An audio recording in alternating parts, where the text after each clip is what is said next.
Bogle himself even said near the end of his life that if all investors utilized index investing, then chaos and catastrophe could be expected, and markets themselves would fail.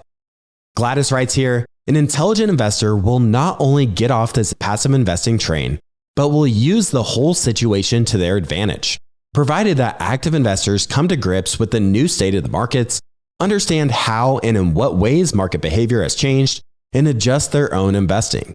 They stand a good chance of having their portfolios provide returns higher than those of broad markets while bearing much less risk than that of broad markets.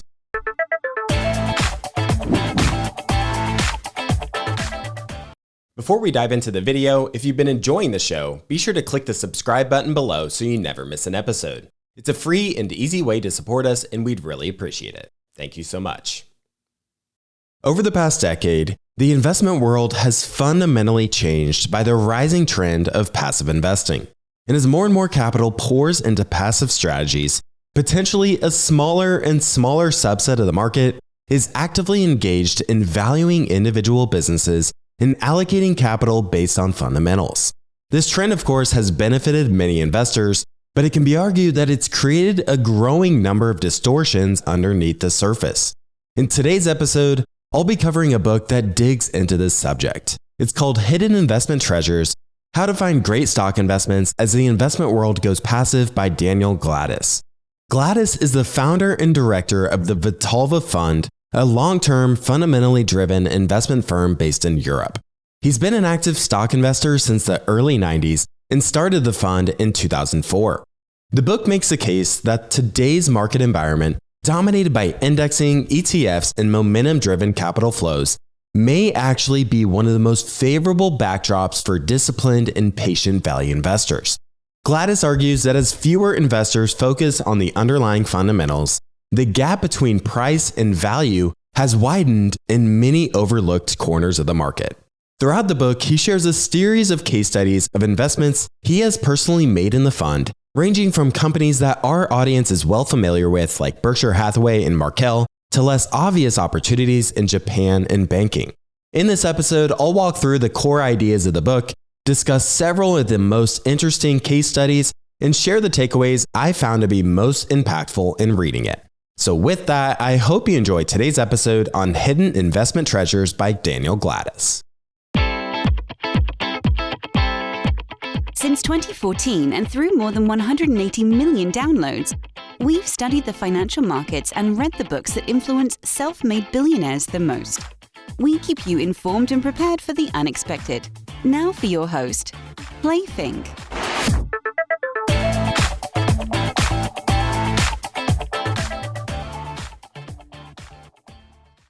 As I mentioned at the top, on today's episode, I'll be reviewing the book Hidden Investment Treasures by Daniel Gladiš, founder of the Vltava Fund.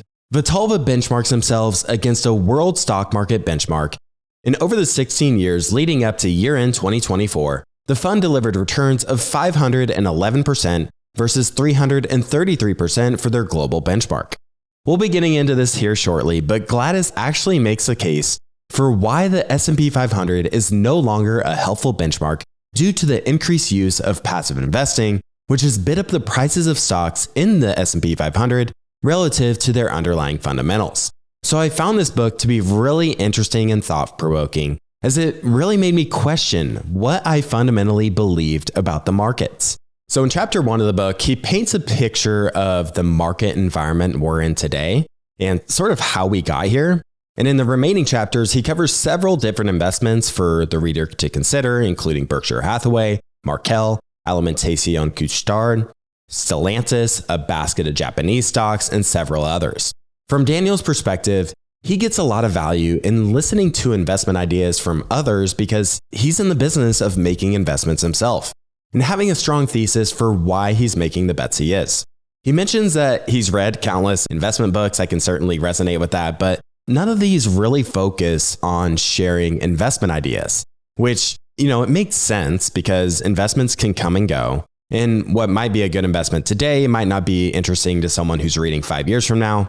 So he not only shares several investment ideas in the book, but he also goes into detail on why he selected these stocks to include in the book, which is of course valuable because you can sort of get an understanding of his thinking process that we can then apply and use some of those mental models to other investment situations. He writes here, by examining those cases, I demonstrate that today one can find in the markets a whole range of companies whose stock prices are significantly lower than their intrinsic values, whose quality of business is very high, and whose associated risk is often much lower than the risk of the market as a whole, end quote. The majority of the stocks outlined were purchased in his fund and were still held at the time the book was published, which was later in 2024. Gladis argues that today's market environment is better for value investors than it's ever been over his investing lifetime, which is over 30 years. Many would say that with the rise of the internet and new technologies to share all this information, it would become more and more difficult to find mispricings because the market can react so quickly to new information. But Gladis believes that there are fewer and fewer investors actually trying to identify the mispricings and act on them. Let's call these types of investors value investors. While many people would categorize value investors as investors who buy stocks that have low PE ratios, low price to book ratios, which tend to be companies that are not growing much and they tend to be more established and stable businesses. And a growth investor would be in contrast to this, looking for younger companies with above average growth potential. Value investing, as defined in the book, is not related to what earnings multiples an investor is willing to pay or whether they prefer more established and stable companies versus companies with rapid growth. A value investor simply looks to buy shares at prices that are lower than their value. And the expected growth of a company always plays an important role in estimating that value. No stock can be accepted or rejected simply on the basis of whether it trades at a low or high multiple of earnings or cash flows, or based upon whether the company is growing fast or slow. The Vitalva Fund primarily holds what would be described as growth companies that are increasing their intrinsic value by at least 10% per year, a rate above that of the stock market as a whole. Now, buying something far less than it's worth seems quite a logical way to invest. So why are so few people actually trying to do this? In recent years, of course, we've seen the rise of passive investing. Passive investors aren't really interested in how much a stock is worth or how much they have to pay for it, because they put their money into investment instruments that by their composition replicate some index. Ironically, passive investors who are not interested in individual stocks and are indifferent to the prices they're paying for the underlying shares rely on the actions of active investors who, by seeking out individual attractive investments, maintain a process known as price discovery. In theory, if most market participants were active investors, then you'd expect the price discovery process to be relatively fast and efficient. But research from 2019 suggests that more than 50% of the total amount of money managed in the US market is invested passively. These investments are in a variety of index funds and ETFs, as well as in other retail, pension, and institutional index-linked products.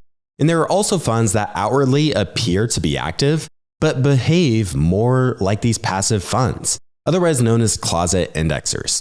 And then when you account for even more passive flows since 2019, and the fact that there are major shareholders in the publicly traded companies, such as the founder or the CEO, Gladis estimates that around 20% of capital in the market can be regarded as actively managed money.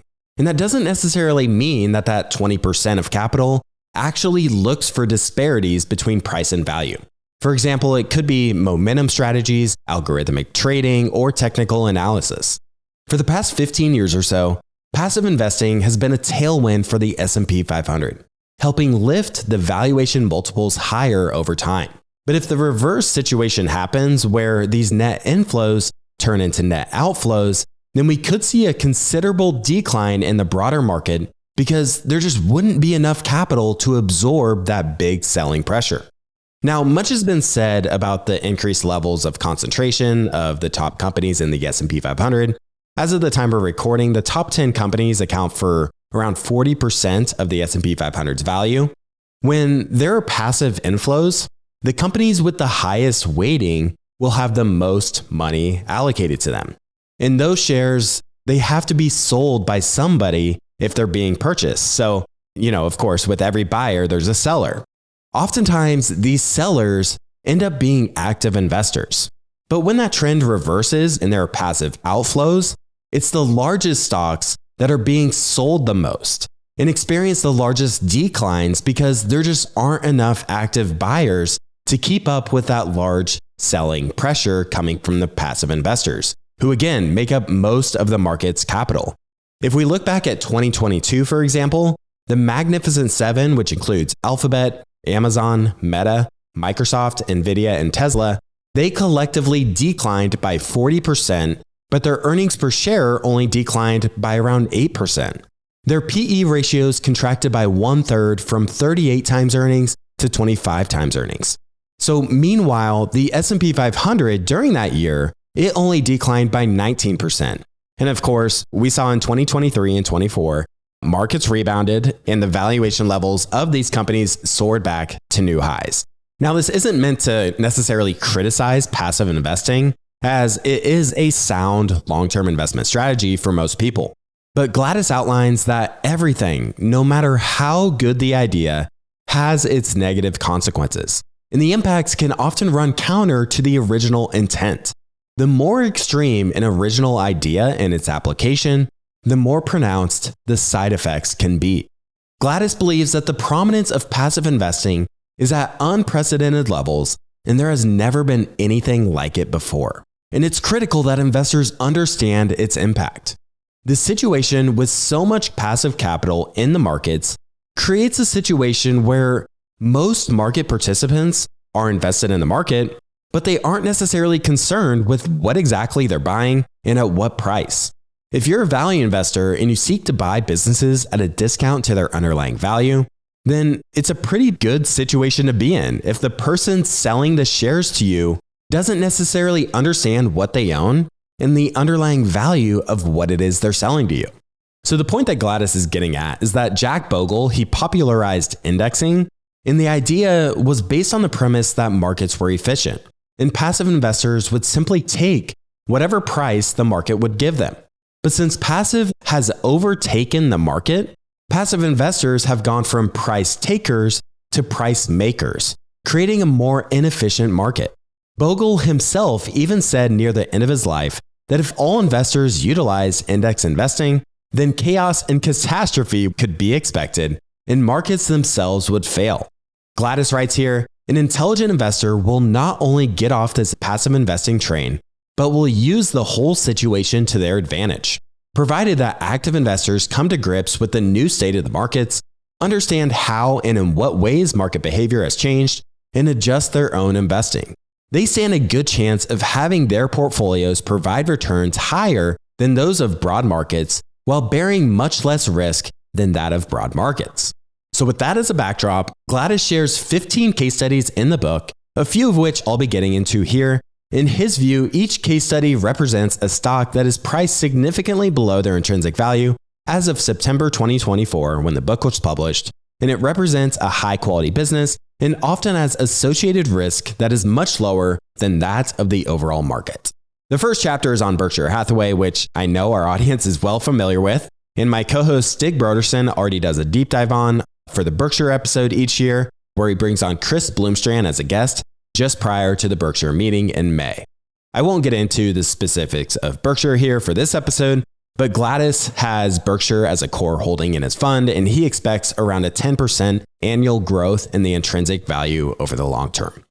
So I wanted to turn to the chapter on a company often referred to as Baby Berkshire, Markel Group. While having a similar business model, Markel is just 1/40th the size of Berkshire Hathaway.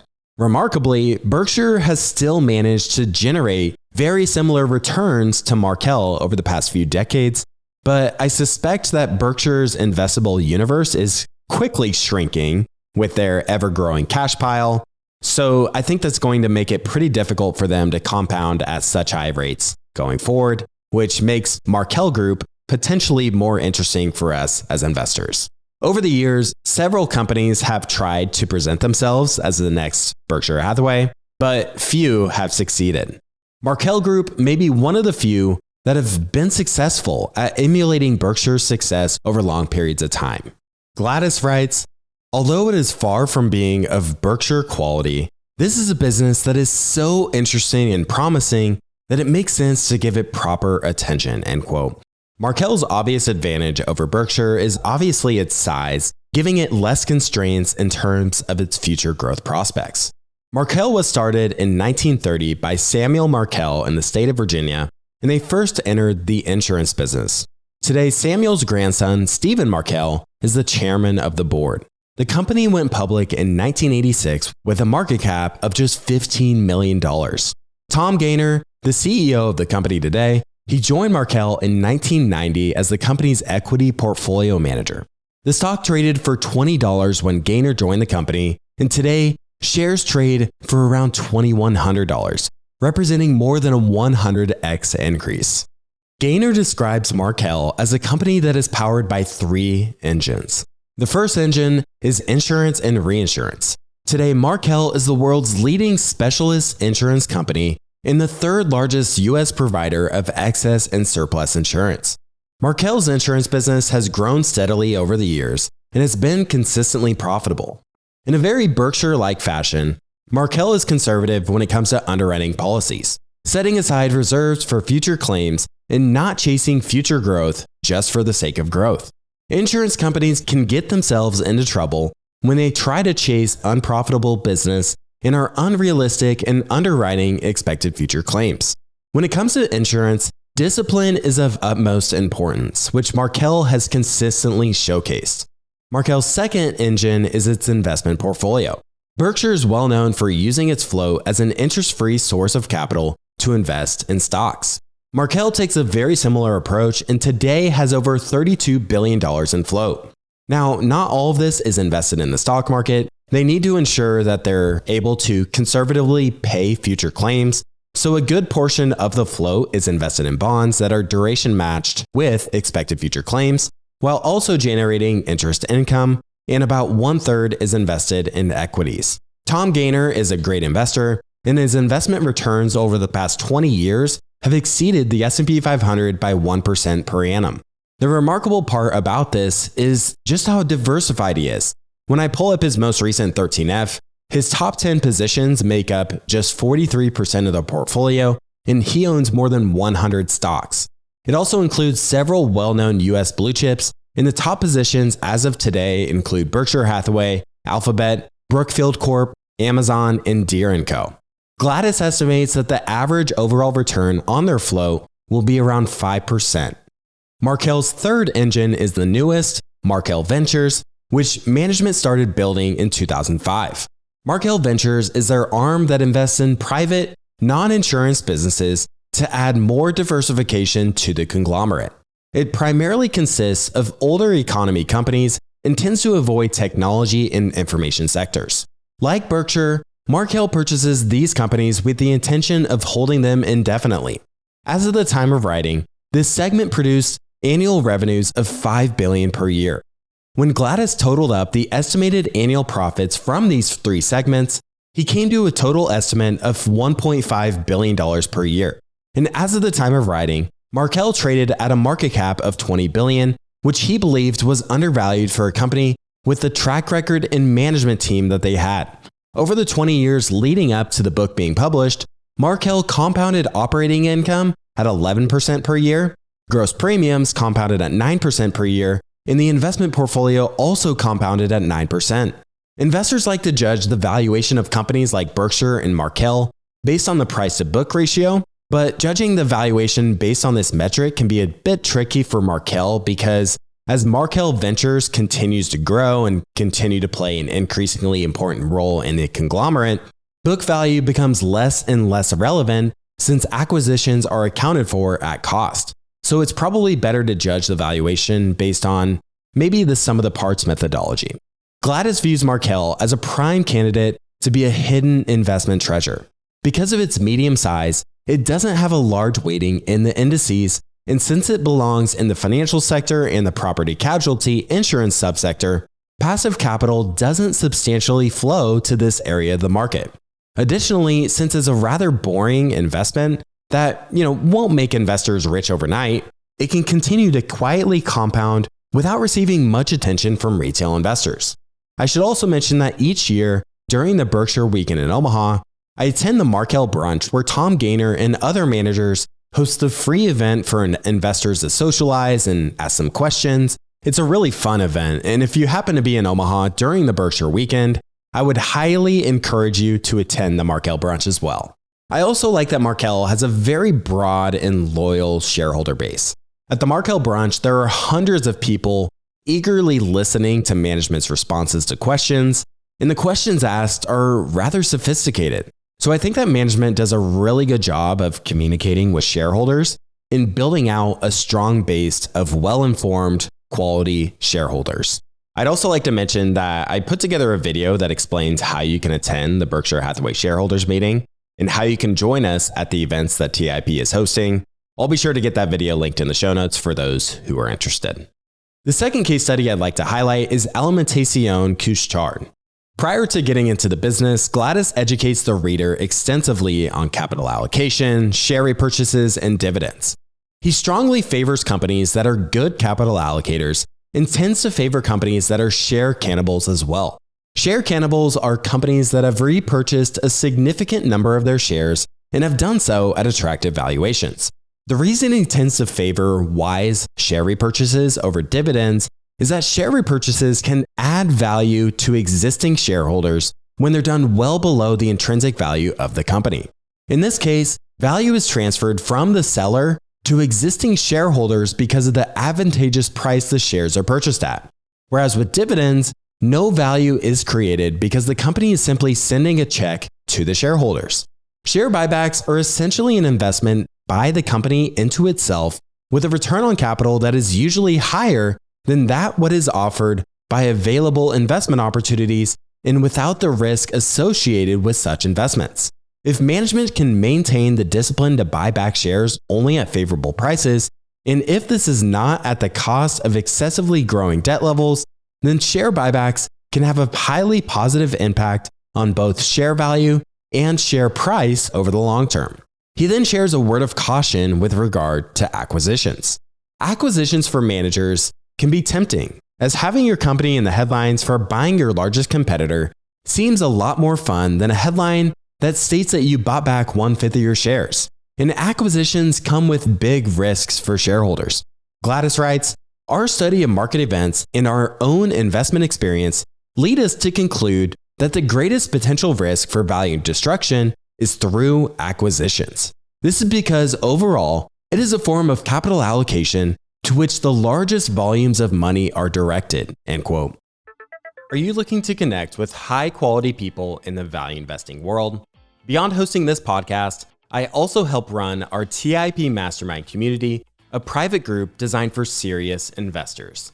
Inside, you'll meet vetted members who are entrepreneurs, private investors, and asset managers, people who understand your journey and can help you grow. Each week, we host live calls where members share insights, strategies, and experiences.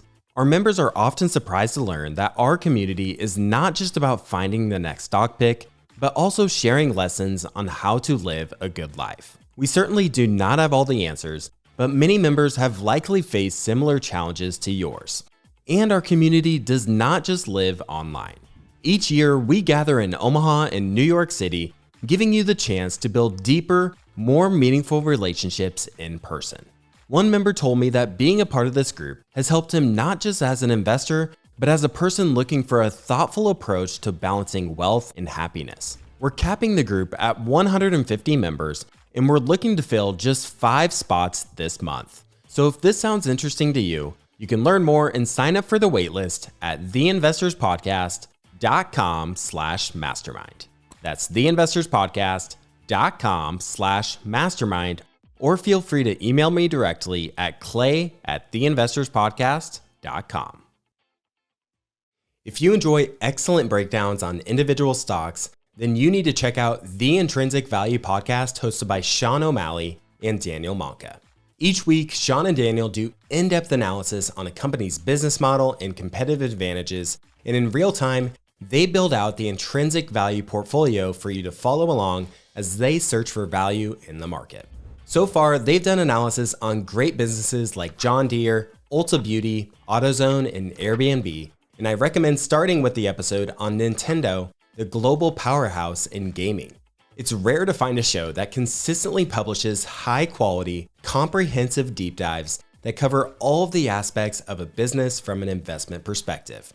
Go follow the Intrinsic Value podcast on your favorite podcasting app and discover the next stock to add to your portfolio or watch list. Acquisitions can be troublesome if management's ego gets involved and they get too far ahead of themselves, not keeping shareholders in mind. And management's appetite for acquisitions is typically at its highest at the peak of a bull market. The worst acquisitions tend to be those that are very large, are paid for with stock rather than cash, and are outside the buyer's existing core business area. Furthermore, it's often the case too that the announcement of these acquisitions is unexpected, and the market is caught off guard, causing an immediate negative reaction for the stock price.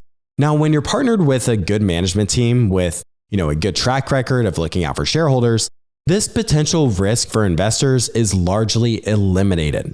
With all that said, there are some companies that have a long track record of growing through acquisition and have done very well. These companies don't overpay, they're able to integrate these businesses well, and they're patient in waiting for the right opportunities. They ensure that when acquisitions are made, they are likely to be value accretive to shareholders. Alimentation Couche-Tard is an example of such a company, which I'll refer to here as ATD, which is the ticker symbol. ATD is one of Canada's most interesting and successful business stories. The company was founded by Alain Bouchard in 1980 at the age of 31, and today Bouchard is the company's chairman. In 1980, he decided to open his first convenience store near Montreal, and his groundbreaking idea at the time was to keep the store open 24 hours a day.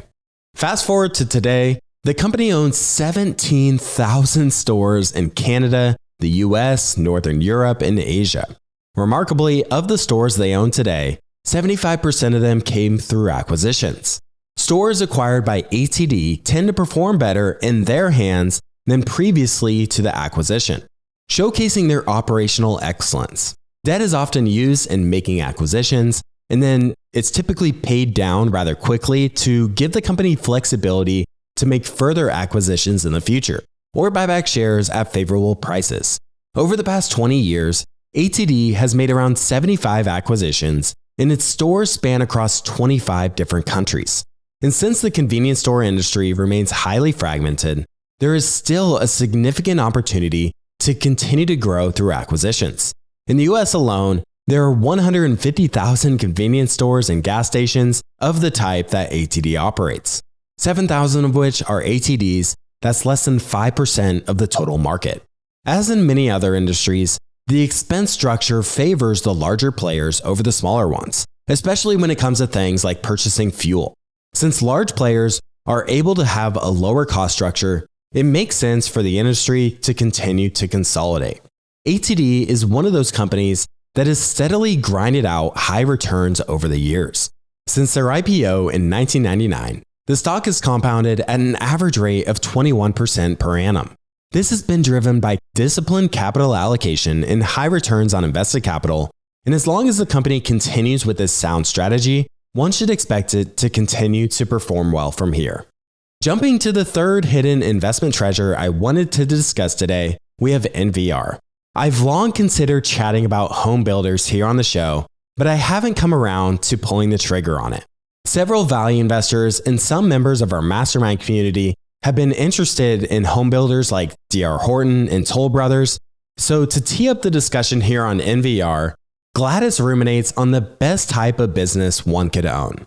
The best businesses are those that generate high returns on capital and are able to reinvest the capital earned over the long term with similarly high returns. The magic of these is that the value of the business compounds to extraordinary levels when given enough time. But these types of companies are quite rare. So maybe the next best case might be a business that generates high returns on capital, can reinvest only a relatively small portion of that capital at high rates, and then return the excess capital to shareholders in the form of buybacks. Now, one wouldn't expect a home builder to be the prime case study for a business with high returns on capital. So I think about where I live. I live towards the edge of town here in Lincoln, Nebraska, and I can't help but notice how many of these new neighborhoods on the edge of town put up houses that are more or less, they look the same. It seems like an industry that would be very capital intensive and very commoditized. Furthermore, housing is a cyclical industry, which can make it difficult to consistently turn a profit if there are years where demand for housing is weak and home builders are left holding several unsold homes. If we look back at the history of NVR, back in the 1980s, they were a quintessential home builder and land developer. That is to say that they would buy land that wasn't yet ready for home building, as it needed to go through phases of zone permitting, planning, utilities, and infrastructure engineering into construction. Only after all of this could a home be built. As one would expect, this process was costly, tying up a lot of capital, and it took several years for the time and effort to bear fruit. The process also carried risk. In the early 1990s, there was an economic and construction recession, and NVR ended up declaring for bankruptcy. But when it emerged from bankruptcy in 1992, it had a business model that was completely different from its previous one. Gladis explains that the model is still in place today and uniquely positions NVR among its competitors. This business model led the stock to be one of the best performing stocks over the past 30 years. NVR's business model is based on three fundamental pillars. The first pillar is low capital requirements, the second is an efficient home building process, and the third is highly efficient allocation of capital. Any company that builds houses needs to have an inventory of land upon which to build in the future, and home builders tend to have several years of developments so that they're always able to fill demand for new houses. But if you're a home builder, holding the land for several years is very capital intensive, expensive, and inefficient, and it tends to be financed with debt, meaning that you have these annual interest costs. Additionally, you risk that the land will decrease in value while you hold it. To avoid these risks, NVR almost completely avoids buying land that is not ready for development. Instead, they focus on buying ready land, and not with cash, but through purchase options. The option premium can typically be as high as 10% of the land price, and this alone comprises the capital and risk involved for NVR. Should they decide to withdraw from the intended purchase, in the worst case, it will only lose the option premium. Not only is this approach less risky and less capital intensive, it also gives NVR much more flexibility and optionality relative to just straight up buying the land that they think they need. To put some numbers around this, in 2023, NVR built 20,000 homes, and at the end of the year, they controlled just over 141,000 lots, which would be enough for 7 years of construction. It spent $584 million on them, which is only about $4,000 per lot on average, making for a very low cost and efficient way of acquiring inventory. The second pillar is the high efficiency of their development process. NVR is focused on a few key markets and on building market leadership in those markets. Geographically, it has 4 major segments in the US, which mostly look to be in the eastern part of the country in states like Pennsylvania, New York, Ohio, and Florida. In some of these markets, NVR has a market share in excess of 20%. Second, NVR produces prefabricated building components near its key markets, which significantly reduces its cost. Third, they use independent subcontractors to build its houses, working on fixed price contracts. This makes their margins more stable. When the construction industry was in a crisis in the US between 2006 and 2011, the number of new homes built dropped significantly, and NVR was the only publicly traded home builder that remained profitable and even performed well. Fourth, NVR overwhelmingly builds homes only when they are pre-sold and when the down payment has been made, so they do not engage in speculative construction, and there is very low risk in them being stuck holding many unsold homes. And fifth, NVR offers mortgage financing to its home buyers and sells the loans to banks, providing them with a high margin segment with low capital requirements. The third pillar of NVR's success is highly efficient capital allocation. Given NVR's unique business model in the industry, it is not capital intensive. And given the construction method itself, NVR considers itself more of an assembler putting the house together than a builder, as it does not require much capital for machinery and equipment. NVR doesn't pursue acquisitions and seeks to grow organically and gradually strengthen its position in existing markets and grow into surrounding markets. Their low capital needs and high margins relative to its industry results in high returns on invested capital and, just as important, high returns on incremental invested capital. NVR has a strong balance sheet with net cash, and the vast majority of the cash the business generates is deployed into share buybacks. Here, as of the time of recording, when I look at the financials for the trailing 12 months, I see $1.3 billion in free cash flow and nearly $1.9 billion deployed into share buybacks. Just as remarkably, their CapEx line is just $26 million. That's just 2% of free cash flow. Due to their approach to capital allocation over the past 30 years, the vast majority of NVR shares have been retired. At the end of 1995, the company had just over 15 million shares outstanding, and that number today is 2.8 million. So over the past 30 years, the shares outstanding have declined by over 80%, which is about a 5.4% decline in the share count per year. Said another way, if you bought shares in NVR at the end of 1995, your proportional ownership stake in the business increased by over 5 times since then without you actually needing to purchase additional shares. What's also just as important is that NVR's stock-based compensation looks to be rather modest, so they aren't like many other companies that buy back shares simply to offset the dilution that is happening through stock-based comp. To get a sense of how high the returns on capital are, Gladis walked through the financial statements from 2023, which was a pretty average year, or perhaps let's say a normal year for the industry. He calculates return on invested capital as simply the net profit divided by the invested capital. With a net profit of $1.59 billion and invested capital of roughly $2 billion, ROIC is therefore almost 80%. When you have a company that generates so much cash, has low capital intensity, and repurchases shares at a modest valuation, it's no wonder that we've seen shares of NVR compound at high rates for 3 decades now. If we zoom out and look at the industry more broadly, there is no doubt that they operate in a cyclical industry. The primary factors that drive demand for new home construction in the short to medium term are employment, real income levels, availability, the cost of financing, and home prices. Looking at new home builds over time, throughout the 1990s, we saw this figure rise as the economy was booming.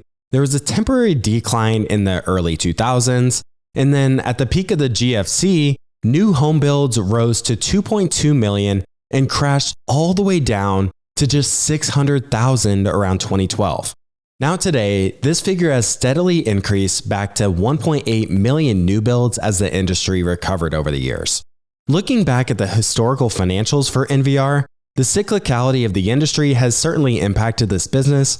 Revenues declined by more than half during the GFC, and they also saw a revenue decline in 2023. However, they did remain profitable the entire time, while other home builders did not fare as well. But even with the cyclicality, the long-term trend is a net positive for home builders here in the US, primarily due to population growth. The Joint Center's study estimates that around 1.5 new homes would need to be built annually to meet demand, which is more than what has actually been built in many recent years. To close out the chapter, Gladis covers the sources of competitive advantages for NVR, and potentially why the business model has not been replicated by others in the industry. For any business that has increased by 100x over the past few decades, you should expect others to want to join the party. Gladis's firm has been following the residential construction industry for more than 20 years, and as of the time of writing, they believe that there are no successful imitators among their competitors. The theory for why that is that it's simply not easy to apply the model. So it may not be as straightforward in practice as it might appear on the surface. Now, it's sort of an easy cop-out to just say what they do is just so difficult to do, but it certainly could be the case. Well, if any business is so good, why wouldn't the market just realize that and price the shares accordingly? As value investors, we must come to our own conclusion as to what we believe the business to be worth. In the past, the market has clearly gotten the pricing wrong for NVR, and that suggests that the efficient market hypothesis just does not hold in this case. With a track record like NVR, you'd think that the market would come around to putting a premium on this business. But in Gladis's view, the market views NVR as just another home builder that operates in a highly cyclical industry. As of the time of recording, NVR's PE ratio is just 16, while the S&P 500 minus the Mag 7 trades at around 22 times earnings. That's nearly a 30% discount to the broader market. And over the past decade, the PE ratio for NVR has been around in the mid-teens, so it's priced at a similar level to its recent history. And the stock seems to really fly a bit under the radar given that management makes no effort to promote its own shares, they don't hold quarterly conference calls, and its quarterly reports are brief. So Gladis expects the positive trends of the past to continue and for the company to perform well over the long term. For the fourth case study we'll be discussing today, we won't be talking about an individual company, but the broader market of Japan. Gladis titles this chapter, Japan, Seeking Treasure in a Country Most Investors Ignore. What I liked about this chapter is that it provides this broader perspective and some lessons from history as well. Many of the best investments tend to be in areas of the market where other investors just aren't looking. If we take a step back in time, the Nikkei 225 index became one of the largest bubbles in financial history, peaking out in 1989. For those not familiar, the Nikkei 225 is a Japanese stock index that tracks the performance of 225 large publicly traded companies listed on the Tokyo Stock Exchange. Gladis launched this fund in 2004, and at that point, the index was still down 30% from its peak 15 years earlier. As far as investors were concerned, Japan was a market that was falling and just not worthy of anyone's attention. Meanwhile, China's economy was rapidly growing and getting much more investor interest. In Gladis's words here, Japan was seen in many eyes as a country with slow GDP growth, an old and declining population, large debt, and often struggling with deflation. It's no wonder that investors saw much more potential in a market like China. To look at the positive side, Japan did have perhaps the longest life expectancy, a healthy population, an absence of poverty and obesity, low levels of corruption and crime, the best infrastructure of any major country in the world, and a sophisticated, homogeneous, and educated population. Japan is also an advanced country technologically, and Japanese companies have invented and/or successfully commercialized a number of products that have since become almost indispensable to consumers.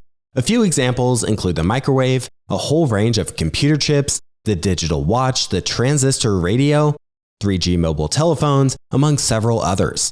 If you look at many products that we use every day, Japan is a part of several of them. A quarter to one-third of the content in an iPhone is from Japan, the most of any country. As of the time of recording, the Japanese stock market is the third largest in the world after the US and China. And to help put things into perspective, there are around 4,700 publicly traded companies here in the US and nearly 4,000 in Japan. I think many investors would be surprised to discover how broad and diverse the Japanese stock market really is. Now, just because there is innovation happening in a country doesn't necessarily mean that it's necessarily investable. Our investment principles should apply regardless of the market we're investing in.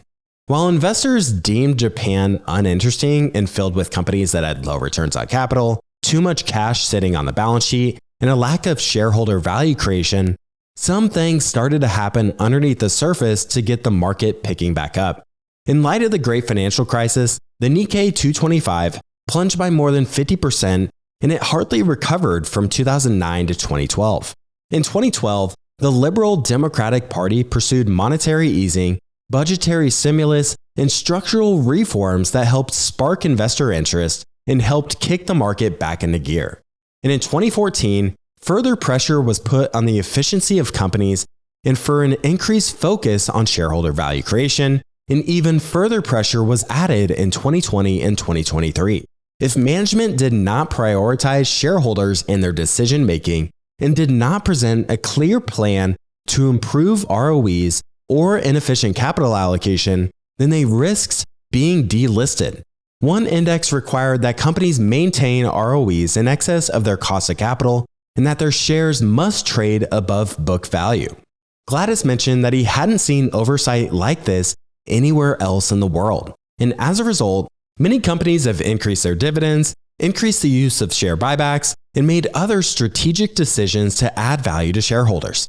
Now, the impact of these reforms aren't going to drastically impact the companies overnight, but for investors in the Japanese market, it is necessary that management is shareholder-friendly and understands the impact of their capital allocation decisions in order for value to be recognized and appreciated by investors.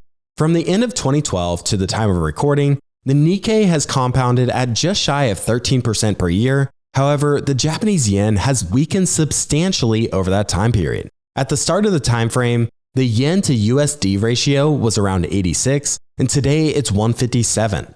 So holders of yen get substantially less dollars when making that conversion, which has implications for investors like myself who are based in the US who invest in Japan. When adjusting for the currency, the annual returns were closer to 8% per year. Since Gladis's firm didn't have the capacity to cover the Japanese market extensively, given their involvement in other markets, they decided to take more of a passive approach to investing in Japan. In his view, passive investing can be a good form of investing if it's based on analysis and it makes sense both in relation to price and composition of the underlying asset. The Nikkei 225 index met both of those requirements for them. However, they did have concerns about the currency risk, and hedging such risks doesn't come too cheap. So they settled on purchasing the Nikkei 225 index by means of futures contracts to largely eliminate the currency risk. He explains how it works in the book, so I won't bore you with all of the details here. As of the time of writing, the PE ratio of Japanese stocks was 17, while the PE ratio here in the US was 28. And the Japanese have generated higher earnings growth over the past decade, have lower indebtedness, and changes are still being made by companies to try and unlock more shareholder value. It also can't be ignored that Buffett invested in the 5 leading Japanese trading companies in 2020. Buffett, of course, saw these companies as cheap, and I think investors underestimate just how big of a home run this has been for Berkshire.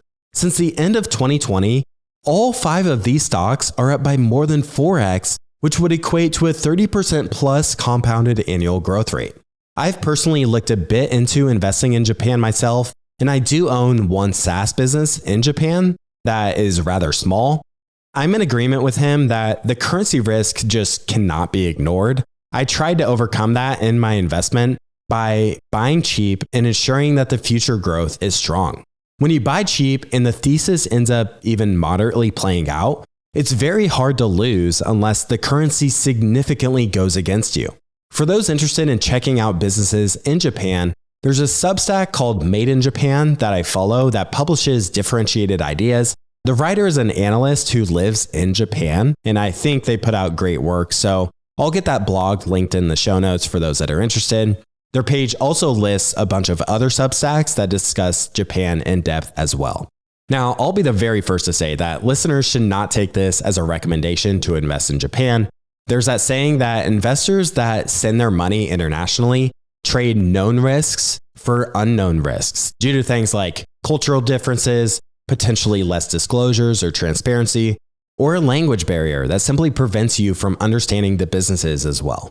Gladis closes out the chapter by stating, "I have seen several situations in my lifetime where a country's entire stock market can be considered a hidden investment treasure.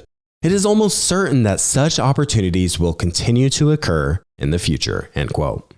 The 5th case study that I'd like to touch on today is on banks, including JP Morgan Chase and OSB Group. This chapter reminded me of the 2 interviews I've had with Derek Pilecki, who's an investor in the financial sector. He's compounded at 22% per year since 2008, one of the best track records I've ever seen. One of the reasons that Pilecki has just done so well investing in this sector is that a lot of investors just don't look at financials, they don't look at bank stocks, and of course that creates these big mispricings. I learned from my conversations with Derek that the banking industry just has a lot of depth to it, and it offers good opportunities to earn good returns with relatively low risk. But that doesn't come for free, as you need to have a framework for analyzing and coming to understand banks. And it's easy to see why most investors would shy away from banks. Gladis recommends studying and analyzing 50 banks of different sizes, markets, and types in order to get an overview of the market globally and how things differ between different banks. The first tip he shares with regards to analyzing banks is that free cash flow should not be used to value banks because it's a metric that's difficult to estimate. Part of the reason is that it can be difficult to parse out the growth versus maintenance capex. The main variables he looks at for valuation purposes are based on the balance sheet, the amount of equity, and the return on that equity. From a simplistic point of view, one can model out the starting and ending price to book ratio, what the return on equity will be over time, and correspondingly, how that will impact the book value over time. Since Gladis tends to use a discount rate of 10% when valuing stocks, the intrinsic value of a bank that earns returns on equity of 10% is expected to be around 1 times book value. So the price would be interesting in this case if it were trading below book value. And if returns on equity are greater than 10%, then the intrinsic value would be somewhere north of 1 times book value. It's important to look for businesses that earn at least 10% returns on capital, because then time is on your side as an investor. As of the time of publication, Gladis's fund was long 2 banks, JP Morgan Chase and OSB Group. They view JP Morgan as the strongest and most resilient global bank, which is the stock they added to the fund during the market plunge in March of 2020. Today, JP Morgan has the number 1 position for banks in terms of customer deposits with 11% market share. It's the number 1 corporate and investment bank, the largest credit card issuer by spending and balances, the largest mortgage issuer, the largest auto lender, and the largest payment processor. The company has been led by Jamie Dimon for more than 20 years now.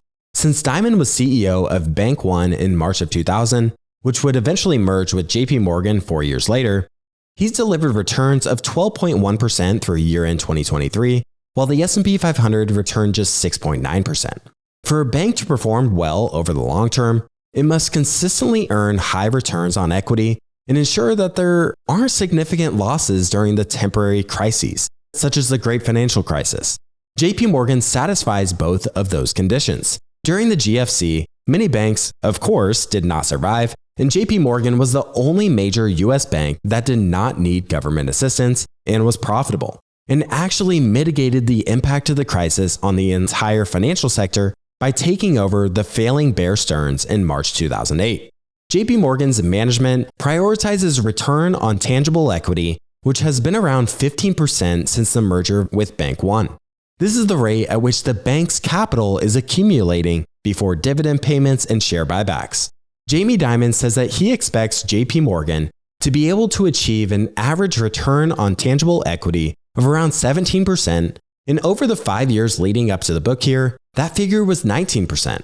Gladis writes here, when one considers that these 5 years have included a global pandemic, dramatic inflation, rapidly rising interest rates, falling bond prices, and a US banking crisis, this is a respectable result. Other big banks can only dream of such returns, end quote. And just briefly here on OSB Group, this is a smaller, more specialized bank based in the UK. They provide mortgages to professional landlords. While JP Morgan is trading at a hefty premium to book value, this company currently trades at around 1.1 times book value and earns returns on equity of around 15%. Gladis's fund purchased shares of OSB in the summer of 2024 when the stock traded for around 4.5 times earnings, paid a dividend yield of 8.5%, and had a price to book ratio of just 0.7. In his view, the stock was significantly undervalued. Some might question why a good business would be valued so cheaply by the market. And one potential reason, as we got into at the beginning here, is simply that this segment of the market is largely ignored by most investors. With OSB being a smaller bank, passive flows largely avoid this company, and many investors mostly shun the banking sector too. Lastly, the UK market has overtaken Japan as one of the least favored developed markets. Despite how much investors ignore certain pockets of the banking sector, banks are important to the functioning of an economy and of companies, and they constitute an important part of capital markets. So perhaps in the future, this sector will prove to be fertile ground in searching for investment opportunities. I really enjoyed reading through the final chapter of the book to wrap things up. Years ago, Gladis and his wife bought a piece of land where they planted flowers, shrubs, and trees, and they named the land Berkshire Park. Watching the trees grow does not happen in a matter of days or weeks. It happens in a matter of many years. From day to day, a person does not really notice any change. But if you look back after years, the differences can be astounding. This is a close analogy to investing in stocks. Picking individual investments for your portfolio is like planting trees. Most people like to watch the day-to-day and week-to-week price movements of stocks. And I must admit, me included. But what really matters is understanding the underlying business and the seeds they are planting that will bear fruit for the years to come. Just like trees, when you look back over a period of years, the changes in value of businesses can be enormous. Now, not all stocks will grow and blossom as expected, but Gladis laid out many of the things he likes to look for in the stocks he invests in. As he illustrated at the beginning of the book, he believes that today's conditions are quite ideal for selecting individual stocks because of how much less efficient the market has become with the rise of passive investing. Gladis pulled in a quote from Mark Leonard, founder and former president of Constellation Software. Leonard wrote in his 2018 letter to shareholders, "Index investors buy our stock because we are part of whatever index they are emulating. Their actions are formulaic. Despite the fact that they may be long-term holders, it is difficult to find someone to speak with at these indexing institutions, and even if we do, they rarely know much about our company." End quote. And then Gladis writes, "This sentence captures well what disturbs me about index investing. Index investing makes the market even more inefficient by suppressing its price discovery function and ultimately constraining the performance of the economy as a whole." End quote. And then you also add in the impact of the internet and the easiness of making trades on our phone with zero commission platforms. It points to Buffett's line about how the market has become more and more casino-like. But with the potential fragility of the market here in the US, that isn't a good reason alone to shun stocks. When an investor looks for hidden treasures, they can surely find stocks with higher expected returns and lower corresponding risk. When people talk about investing in stocks, they love to talk about the returns, but they rarely discuss the risk. One reason is that returns are easy to measure in hindsight, but there's no objective measurement or definition of risk. It's largely a subjective category. What might seem risky to one person might seem just fine to another, and vice versa. It's often argued that in order to earn higher returns, one must take more risk. But the great value investors do not believe this. While academia shares that risk is equal to volatility, Buffett and others share that risk is in fact the potential for losing money. Gladis then breaks down further how we can minimize risk. He has 3 points here. First is to have an awareness of our own abilities and skill set. If he had to name one thing that causes investors to lose the most money, it's when they get into things they do not understand. This is true for all types of investments and investors, regardless of experience. We need to have a good understanding of the boundaries of what we probably understand and what we almost certainly understand, and then concentrate our investments only in areas that lie within this imaginary circle of competence. The second pillar of risk management is to avoid the risk of permanent loss of capital, or said differently, minimize the probability of losing money. A permanent loss of capital is a situation in which an investor loses part or even all of invested capital on a particular investment without being able to recover it. Now, this doesn't mean that we avoid volatility. Share price fluctuations are normal. But if you buy a business that is over-indebted and files for bankruptcy when a major crisis hits, then that is a permanent loss of capital that cannot be recovered. The most common causes of permanent loss of capital tend to be poor business quality, high levels of debt, and poor management actions. If we simply invert this, we should focus on high-quality companies we understand, with high returns on capital and strong free cash flow, have minimal debt, and have management that allocates capital effectively. The final pillar of risk management is, of course, putting an emphasis on paying a fair price. A stock presents different levels of risk depending on the price you pay. A stock that's priced at $100 might be a low-risk investment. But if it's priced at 500, it might be a very high-risk investment. Of course, Buffett shared to only buy shares well below our estimate of intrinsic value. But we must also have a relatively high confidence around that estimate of value. Otherwise, we're speculating. Furthermore, Gladis wants to use intrinsic value estimates that are conservative and realistic. And the gap between price and value is wide to make room for a margin of safety. And it's important not to overcomplicate things. We don't want to build out an elaborate model to show that a stock is undervalued by 5 or 10%. Based on his experience, the more sophisticated a valuation model, the poorer the investment outcome. It's much better to wait for situations where a stock's cheapness is so blatant that no further complex calculations are needed. Although it can't be measured, the end result is that hopefully a portfolio of stocks that put these practices of risk management to good use will have lower overall risk than an investor who buys a broad market portfolio of hundreds or even thousands of stocks of which they know next to nothing about. And the companies in your portfolio will be of higher quality, have less debt than the market average, making them more resilient. Based on these observations, I believe it's possible to construct a portfolio with lower risk and higher prospective returns. So that wraps up today's episode. I want to extend a special thank you to Daniel Gladiš for this book.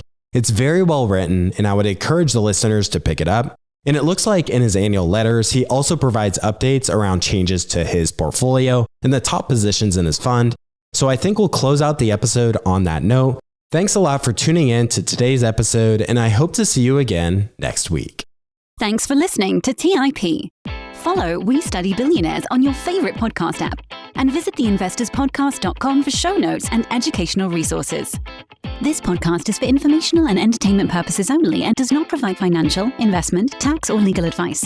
The content is impersonal and does not consider your objectives, financial situation, or needs. Investing involves risk, including possible loss of principal, and past performance is not a guarantee of future results. Listeners should do their own research and consult a qualified professional before making any financial decisions. Nothing on this show is a recommendation or solicitation to buy or sell any security or other financial product. Hosts, guests, and the Investors Podcast Network may hold positions in securities discussed and may change those positions at any time without notice. References to any third-party products, services, or advertisers do not constitute endorsements, and the Investors Podcast Network is not responsible for any claims made by them. Copyright by the Investors Podcast Network. All rights reserved. So I feel that only a true master of their craft can make money shorting a stock and then turn around not too long after and go long before it becomes a multi-bagger. So that's exactly what you did with Robinhood. There were two, environmental reasons why they missed the quarter, and I just thought they were temporary. And it traded down to the $8 where I bought it. And they still had that $8 a share in cash. Also, technically, it had built a big base. Had covered in March of 22. And from March of 22 to November of 23, the stock kind of was flattish, and it had built that long base. So I got fortunate that it took off soon after I bought it, and that was just good timing, good luck.